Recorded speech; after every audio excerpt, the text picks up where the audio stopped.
যুক্তরাজ্য থেকে ১৭ বছর পর স্বদেশ প্রত্যাবর্তন তেরখাদার আরিফ বিল্লাহ উচ্ছ্বাসপূর্ণ অভ্যর্থনা এলাকাবাসীর। তথ্য ভিডিও চিত্রে খুলনা থেকে আমাদের প্রতিনিধি সাব্বির হোসেন।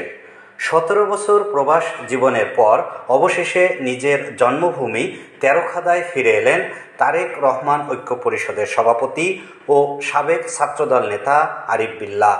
যুক্তরাজ্য থেকে ফিরে এলাকা সফরে তার সফরসঙ্গী হিসেবে ছিলেন বিশিষ্ট রাজনীতিবিদ, খুলনা মহানগর ছাত্রদলের সাধারণ সম্পাদক এস.এম. Advocate Sarfaraz hero. এছাড়া তাকে অভ্যর্থনা জানাতে বিভিন্ন শ্রেণী পেশার মানুষ, দলীয় নেতাকর্মী ও এলাকার তরুণ যুবকদের মাঝে দেখা যায় উচ্ছ্বাস।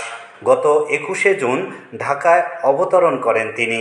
ব্যক্তিগত কাজ শেষে সোমবার ২৩শে জুন ঢাকা থেকে সড়ক পথে তেরখাদা উপজেলার উদ্দেশ্যে রওনা করেন।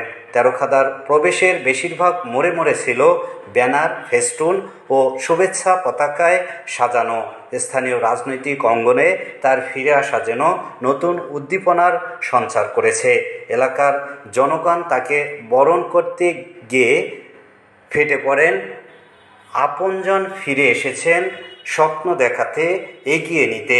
সাংগঠনিক দক্ষতা, দলীয় নেতৃত্ব এবং সামাজিক কর্মকাণ্ডে সক্রিয় ভূমিকার কারণে আরিফ বিল্লাহ দীর্ঘদিন ধরেই এলাকায় একজন জনপ্রিয় মুখ হিসেবে পরিচিত।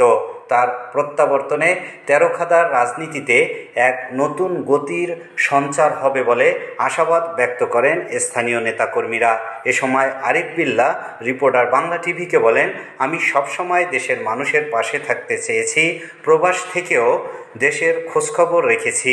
আজ জন্মভূমিতে ফিরে এসেছি মানুষের জন্য কাজ করতে, দলের জন্য কাজ করতে।